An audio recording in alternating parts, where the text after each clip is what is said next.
اب سوال یہ پیدا ہوتا ہے کہ ہمارے دشمن کون ہیں؟ تو سب سے بڑا دشمن تو شیطان ہے، ٹھیک ہے نا؟ شیطان کے وسوسے اور شیطان کی چالیں جو انسان کو کسی نہ کسی طرح اپنے گھیرے میں لیتی رہتی ہیں.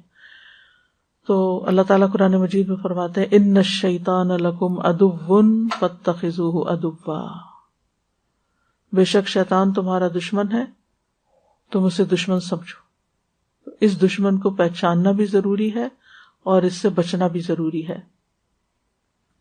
پھر اسی طرح وہ لوگ جو اپنے کفر میں سخت اور پکے ہوتے ہیں وہ ایمان لانے والوں کے دشمن بن جاتے ہیں. اللہ تعالیٰ فرماتے ان الکافرین کانوا لکم عدوا مبینا، بے شک کافر تمہارے کھلے دشمن ہیں. یعنی جیسے نبی صلی اللہ علیہ وسلم کا جنہوں نے انکار کیا اور پھر اس کے بعد چاہے وہ مشرکین مکہ میں سے تھے یا یہود میں سے تھے، اور ان کی دشمنی آپ دیکھتے ہیں کہ کس طرح مختلف طریقوں سے سامنے آئی. قرآن مجید کا مطالعہ کریں، کتنی غزوات ہوئیں، کس کس طریقے سے انہوں نے دھوکے دیے. پھر اسی طرح آپ دیکھیں کہ منافقین جو ہیں وہ مومنوں کے دشمن ہوتے ہیں. قرآن مجید میں آتا ہے سورۃ المنافقون میں ہم العدو فاحذرہم، وہ دشمن ہے، ان سے محتاط رہیے، یعنی بچ کے رہیے.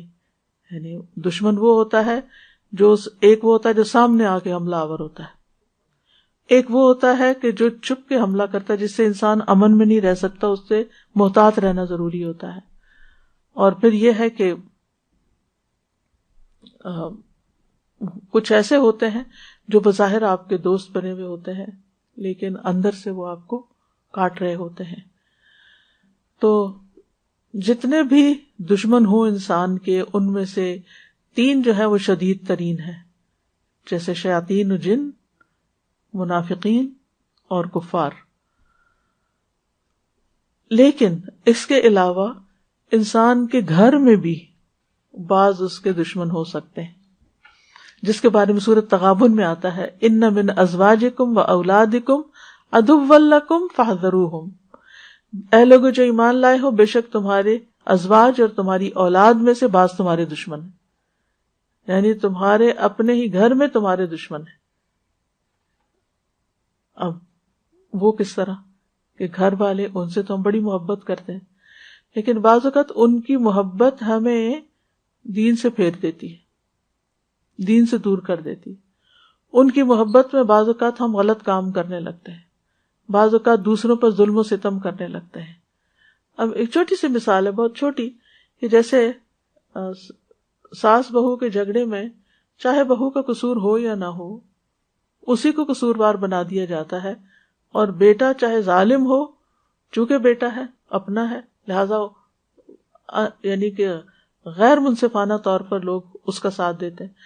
اب ویسے تو آپ بڑی اپنی محبت اس کا اظہار کر رہے ہیں، لیکن آپ ایک غلط کام میں غلط چیز کا ساتھ دے رہے ہیں، اپنی عاقبت برباد کر رہے ہیں.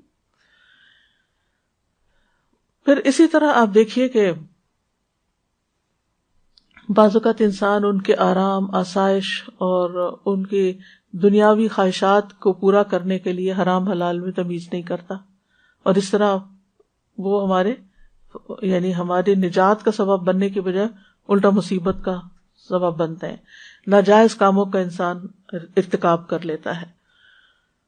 اور اسی طرح ازواج بھی بعض اوقات، یعنی کچھ شوہر رشوت نہیں لینا چاہتے یا غلط کام نہیں کرنا چاہتے، لیکن بیویوں کے مطالبات ایسے ہوتے ہیں کہ جس میں انہیں مجبور ہو کر پھر حرام کی طرف قدم اٹھانا پڑتا ہے.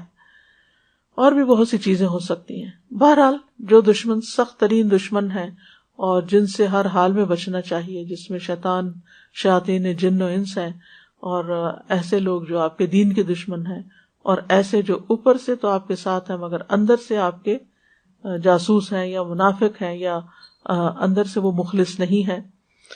تو ان سب کے مقابلے کے لیے سب سے پہلا کام کرنے کا جو ہے وہ توکل ہے، کہ انسان اس چیز کے پیچھے نہ پڑا رہے، تجسس نہ کرتا رہے کون میرا دشمن ہے، کون نہیں ہے، کون میرے ساتھ ہے، کون میرے اس میں نہ پڑے، بلکہ کیا کرے، اپنا معاملہ اللہ کے سپرد کر دے.